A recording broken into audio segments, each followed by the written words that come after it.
Dalam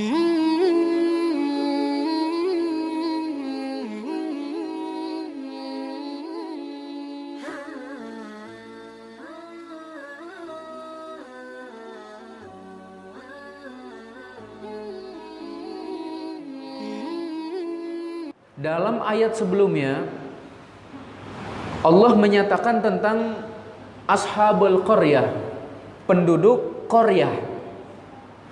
Kalau bahasa kitanya barangkali qaryah itu diartikan kampung. Tapi kenapa di dalam ayat yang ke-20 Allah menyatakan wajaa min aqsal madinah, dan datang dari ujung kota? Bukankah tadi kampung? Kenapa sekarang beralih kota? Ada yang menyatakan ibu sekalian bahwa qaryah itu bisa bermakna kota, atau ketika suatu kampung meluas maka berubah statusnya menjadi kota. Ada juga yang mengambil pelajaran darinya ibu sekalian dengan menyatakan bahwa qaryah itu adalah satu kampung yang memang di dalamnya orang-orang buruk, tidak mau beriman, kampung yang membangkang. Sehingga di dalam Al-Quranul Karim Allah tidak pernah menyebutkan kota yang dibinasakan, ya maksudnya Madinah, ya dengan menyebut kata Madinah, tapi dengan menyebut qaryah. Nah, jadi kalau Allah ingin menghancurkan sebuah kampung itu, sebuah qaryah itu dengan kata qaryah, bukan dengan kata Madinah. Coba kita bukanya firman Allah Subhanahu wa taala. Contohnya di sini dalam surat Al-Isra, ya, surat Al-Isra ayat yang ke-58 Ibu sekalian. Allah Subhanahu wa taala menyatakan wa im min qaryatin illa nahnu muhlikuha qabla yaumil qiyamah au mu'adzibuha 'adzaban syadida kana dzalika fil kitabi mastura.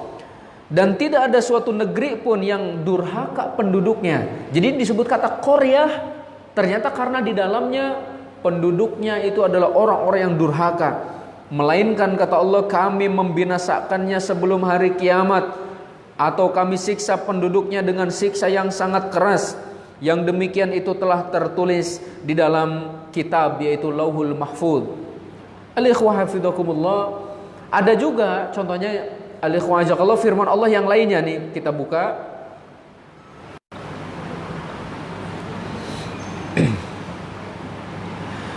Contohnya dari ayat yang ke-34 surat Saba. Wa ma arsalna fi qaryatin min nadhir illa qala mutrafuha inna bima ursiltum bihi kafirun. Wa qalu nahnu aktsaru amwala wa aulada wa ma nahnu bimu'adzabin. Ya, ayat 34 dan 35 dari surat Saba. Setiap kami mengutus seorang pemberi peringatan kepada sebuah negeri disebut dengan qaryah, orang-orang yang hidup mewah di negeri itu berkata, kami benar-benar mengingkari apa yang kamu sampaikan sebagai utusan. Jadi penduduknya kufur kepada Allah. Mereka juga bahkan menyatakan, kami memiliki lebih banyak harta dan anak-anak, dan kami tidak pernah mungkin diazab oleh Allah. Nah, ma'alikhwajakallah. Jadi seperti itu ketika Allah menyebutkan menyebutkan kata qaryah, ternyata banyak disandingkan dengan azab atau hukuman dari Allah Subhanahu wa taala. Ada juga ibu sekalian surat Al-Isra dengan menggunakan kata qaryah juga. Surat Al-Isra ayat yang ke-16. Allah berfirman, "Wa idza aradna an nuhlika qaryatan amarna mutrafiha fafasaqu fiha fahaqqa 'alaiha al-qaul fadammarnaha tadmira."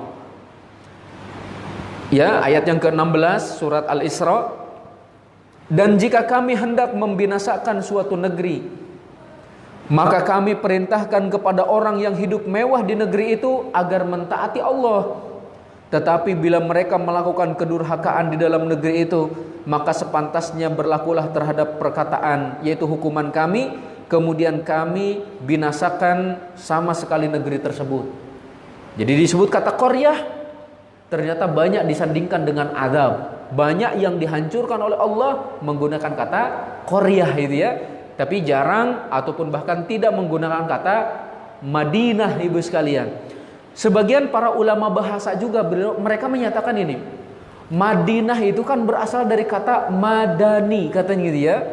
Itu yang bermakna, ibu sekalian, adalah satu tempat yang layak untuk ditinggali, yang kita hidup di dalamnya layak, cocok.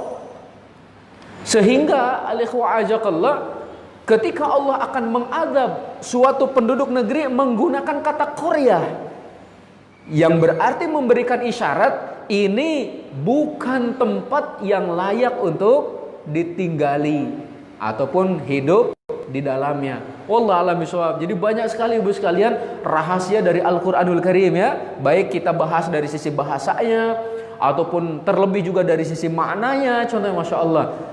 Contoh lagi ibu sekalian, kita pernah membahas surat Al-Kahfi ya, ketika Nabi Musa bertemu dengan Khidir. Kemudian Nabi Khidir itu membunuh anak ya, anak itu. Dan sebelumnya coba kita mengulang-ulang lagi, kita buka surat Al-Kahfinya ya, biar kita ulangi lagi kita mengingat-ingat lagi apa yang sudah kita sampaikan. Surat Al-Kahfi.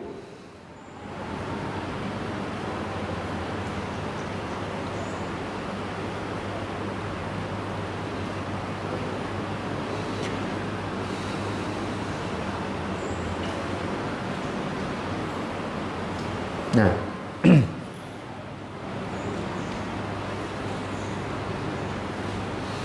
dari ayat, contohnya di sini ayat yang ke-77. Ayat yang ke-77 Allah menyebut kata qaryah. Ya. Fantalaqa hatta idza ataya ahla qaryatin istat'ama ahlaha fa abau ay yudayyifuhuma fawajada fiha jidaran yuridu ay yanqadda fa aqamah qala law syi'ta lattakhadta alaihi ajra.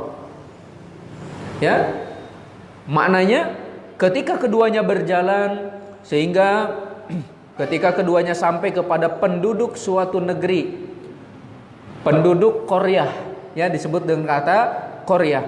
Mereka berdua meminta dijamu oleh penduduknya, tapi mereka penduduk negeri itu tidak mau menjamu mereka. Kemudian keduanya mendapatkan dinding rumah yang hampir roboh di negeri itu. Kemudian ya menegakkannya. Jadi Nabi Khidir menegakkannya, memperbaikinya. Nabi Musa berkata, jika engkau mau, niscaya engkau dapat meminta imbalan untuk hal tersebut. Ayat yang ke-77 menyebut kata qaryah. Naam akan tetapi di ayat yang ke-82 penjelasan dari Nabi Khidir. Tadi kan Nabi Khidir membangun benteng ataupun dinding yang hampir roboh itu ya. Ketika ditanyakan oleh Nabi Musa, berarti disinilah batas akhir engkau menemani saya itu ya, sampai kemudian dijelaskan. Nah, penjelasannya ayat yang ke-82. Wa ammal jidaru fakana li ghulamaini yatimaini fil Madinah. Tadi fil qaryah ya, sekarang fil Madinah.